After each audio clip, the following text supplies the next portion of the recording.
Bonjour, alors cet automne, je sens qu'il y a beaucoup d'essoufflement. Des dirigeants, des entrepreneurs, des managers fatigués.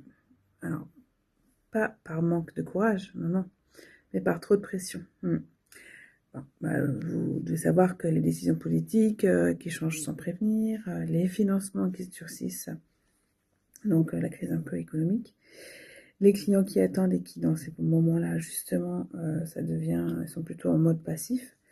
Et donc, sauf que pendant ce temps-là, la machine continue à tourner. Je vous avoue que chez nous, c'est pareil, hein. Moi, j'ai mon mari qui fait de la rénovation énergétique. Quand on a appris au mois de juillet qu'ils arrêtaient au mois de juin plutôt, quand ils arrêtaient toutes les aides à la rénovation énergétique, on n'a pas trop rigolé. Et donc, du coup, c'est quand même un secteur plein d'incertitudes. Heureusement, ça reparle en ce moment, mais c'est surtout, ça nous a fait réfléchir sur la façon dont il fallait qu'on fasse. Là, en ce moment, moi, je suis confrontée aussi au fait que les bilans de compétences, une partie de mon activité, eh bien, en fait, sur la nouvelle loi de finances 2026, il parle de vouloir annuler le financement par le CPF.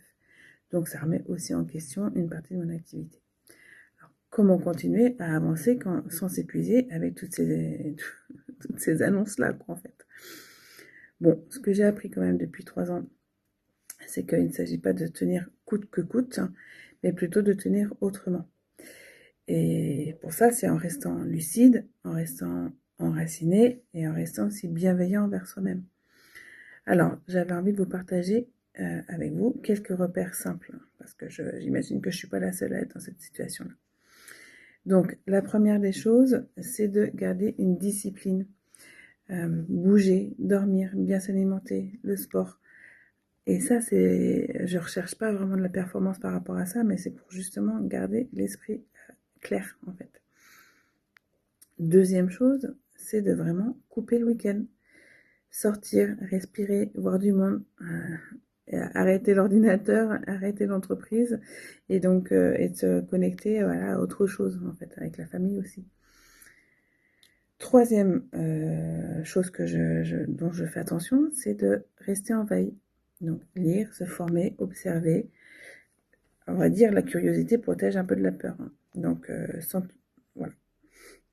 Quatrième, c'est s'entourer, continuer à échanger, à co-construire avec les autres. L'entrepreneuriat n'est pas vraiment une épreuve solitaire et donc du coup, c'est important de continuer à faire ça.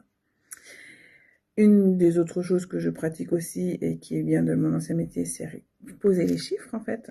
Poser les chiffres pour garder la main, pour se dire ok, qu'est-ce qui est possible de faire et qu'est-ce qui n'est pas possible de faire. Et une petite astuce que je pratique aussi depuis quelques temps maintenant, c'est le vendredi, je me note 3 choses positives qui me sont arrivées dans la semaine. Et ça, ça peut être une rencontre, ça peut être une idée, ça peut être une victoire, ça peut être des contacts, des choses comme ça. Et en fait, quelque part, c'est ma manière à moi de célébrer les petits pas, mais aussi c'est parce que je crois fort en cette notion de gratitude. Parce que finalement, ça, c'est quelque chose qui fait vraiment du bien au mental.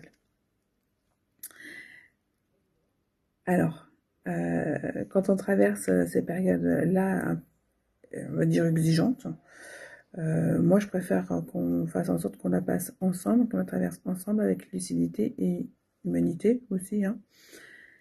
Bon, et vous? Est-ce que vous avez d'autres astuces pour tenir bon là, pour cet automne? Quelles sont vos idées? Quelles sont vos façons de faire? Parce que peut-être que vous allez pouvoir m'inspirer aussi.